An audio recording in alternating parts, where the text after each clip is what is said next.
Yo soy Sandra Contreras, la que lleva el proyecto del trigo limpio.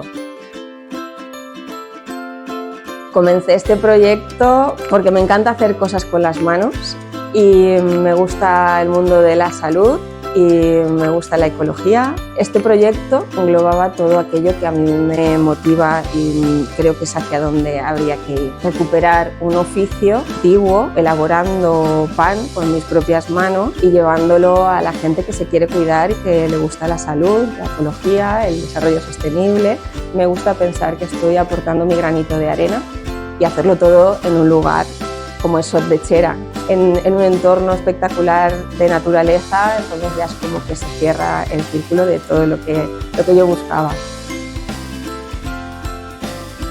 Todos mis productos forman parte de lo que yo soy. Esto es muy artesano y es muy de autor. Lleva la marca del trigo limpio, detrás siempre va a haber alimento ecológico, de calidad, artesano, como harinas ERA, que están en altura y hacen harinas de variedades antiguas.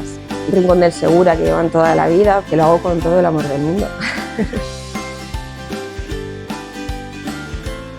Si el producto te gusta, aunque el precio sea un poquito más elevado, porque los pequeños productores no tenemos opción, estás aportando ese poquito más a un proyecto que igual tiene sentido que siga funcionando y que siga estando ahí. Los productores pueden hacer muchas cosas, pero si no hay un apoyo de las tiendas o de los distribuidores, pues lo tenemos muy difícil.